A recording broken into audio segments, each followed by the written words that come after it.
उसके बाद ये गरिमा गीता की पुस्तक, इसमें परमेश्वर ने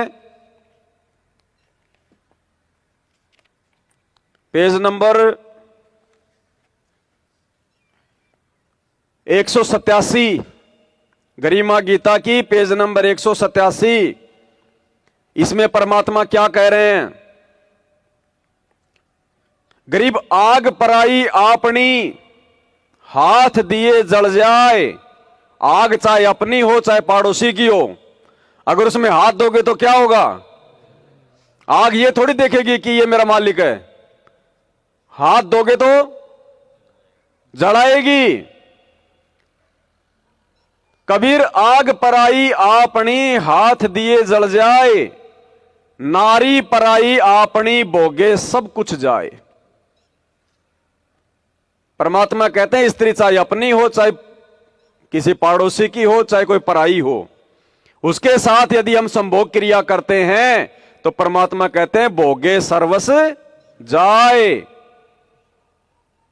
ये अमर वाणी है परमात्मा की। अगर सतलोक के, अगर मोक्ष प्राप्ति के लायक बनना है तो, सारनाम प्राप्ति के लायक बनना है तो, सारनाम का मतलब परमात्मा, और परमात्मा उसी के हृदय में बैठेगा, उसी के अंतःकरण में बैठेगा, उसी के घट में बैठेगा जिसका घट बिल्कुल शुद्ध, पवित्र, निर्मल, निष्पाप और निष्कलंक होगा।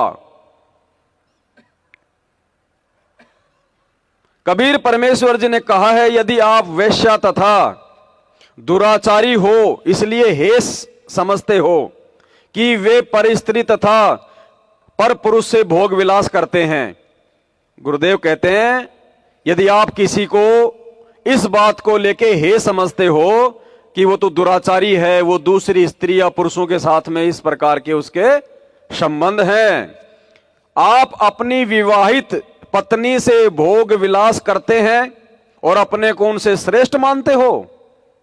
यानी दूसरों को तो कहते कि वो मतलब वेश्यावृत्ति करता है, वो दुराचार करता है, तो परमात्मा कह रहे तुम अपनी पत्नी के साथ में कर रहे हो वो क्या है? आप अपनी विवाहित पत्नी से भोग विलास करते हैं और अपने को उनसे श्रेष्ठ मानते हो।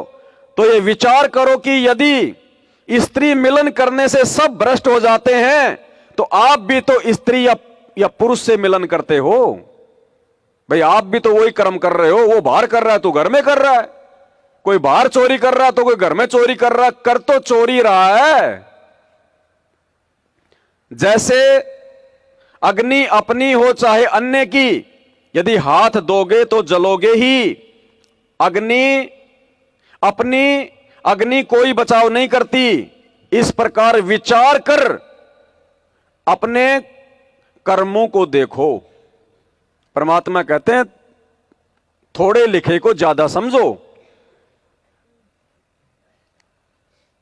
देखो आज समय आ गया, इसलिए परमात्मा ये बातें आप और हम भाई बहनों को बैठा के करवा रहे हैं।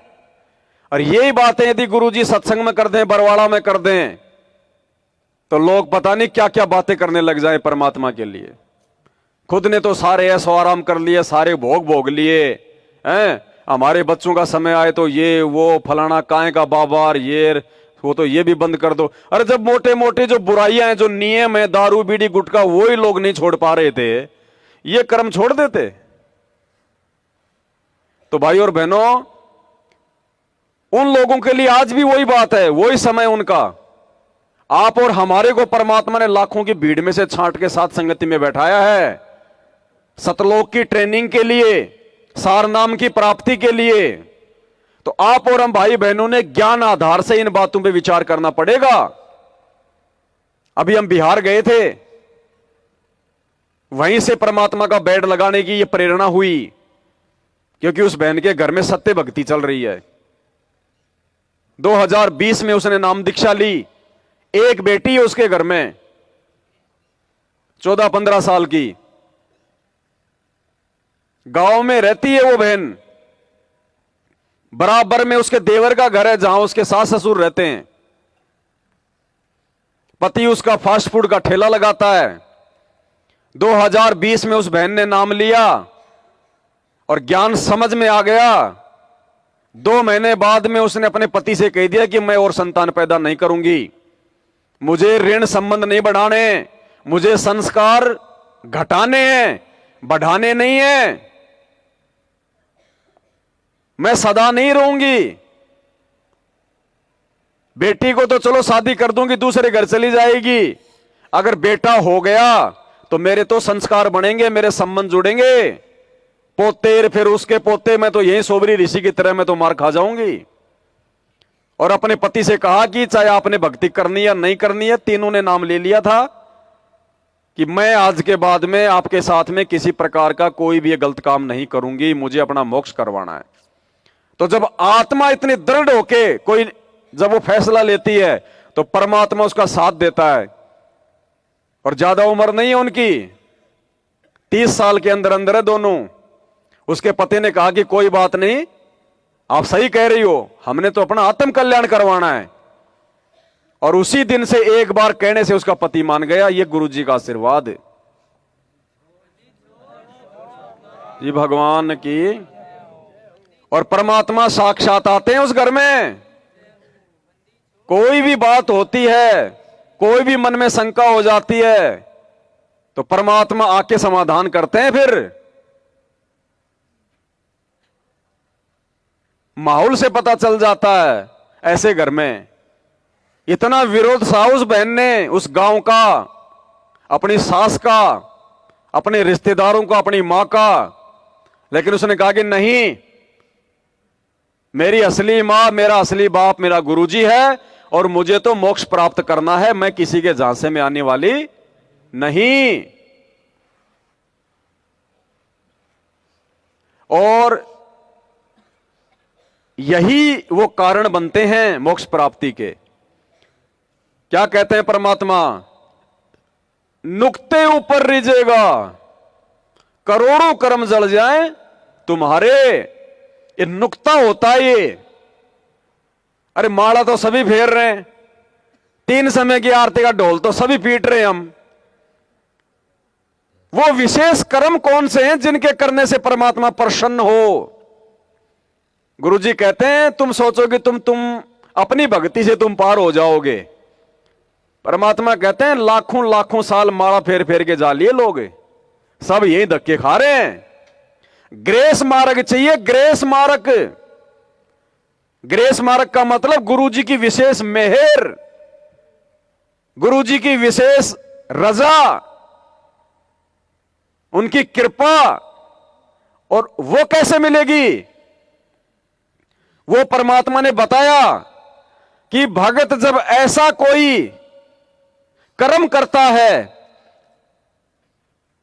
जो उसके गुरुजी के दिल को छू जाए, क्योंकि गुरु तो अंतर्यामी है, देखने की जरूरत नहीं है, सबके घट में बैठा है।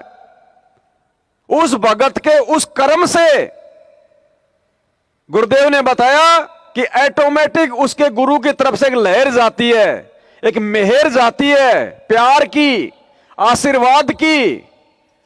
और जब तक वो मेहर नहीं मिलेगी तब तक हम मोक्ष के अधिकारी नहीं बनेंगे। परमात्मा के मुख कमल से सुन लीजिए।